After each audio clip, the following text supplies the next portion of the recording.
My question is mostly about our provincial debt. Earlier you said that there's a couple ways that we can raise funds, but you omitted one of them, and that's the Bank of Canada. The Committee on Monetary and Economic Reform filed a lawsuit several years ago against the government of Canada for misusing the Bank of Canada and not using it to its full potential. Now, Ontario is one of the most indebted. It is the most indebted province, and it is the most indebted sub-sovereign entity on the planet that isn't a government. We have almost $310 billion in debt in Ontario alone, and there doesn't seem to be any real strategy for dealing with that debt. Now, I got to see Paul Hellyer. He was the former Defense Minister of Canada between 1964 and 67 in Toronto earlier this year, and he pretty much said that the people who are ruling our federal government, as well as the provinces, are colluding with the banks we borrow money from to get the public into debt, to steal money from the public, and he describes it as debt slavery. And it's been described that way by several people, including one of the top constitutional lawyers in the country, Rocco Galati, who was the one responsible for filing that lawsuit I just mentioned.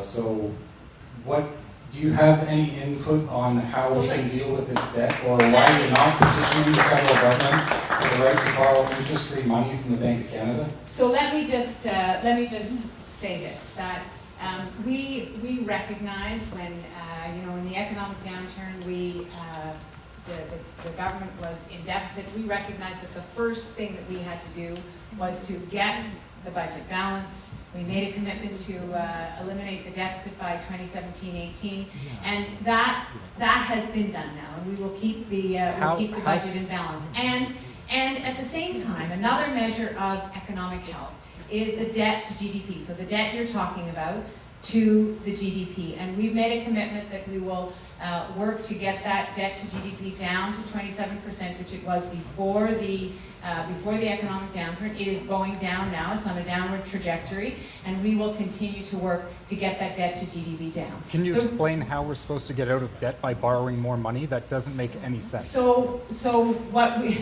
what we are doing right now is we are investing. When you talk about borrowing, I mean, what you're talking about is you're talking about building this province. The reality is that we are, we're larger. I go to the United States and I talk to governors, most of whom govern states that are smaller than Ontario, have a smaller population, have smaller budgets. So we are a large subnational. We have economic growth that's outstripping the G7 countries, it's outstripping Canada, it's outstripping the US. And so we recognize that making investments, growing our GDP, increasing and continuing to invest in the people of this province is what needs to happen right now. If we decide that we're going to sit on our hands and we are not going to build roads, we're not going to build bridges and hospitals and schools, we're not going to support people in their daily needs, and that's the OHIP Plus plan, the free tuition. If we decide not to do those things, then Ontario's economic health will deteriorate. That is simply what will happen. We will not be a leading jurisdiction. We will not be able to compete globally. So that is why we've made the decisions that we have. That's why our plan is what it is. And I know that we're done.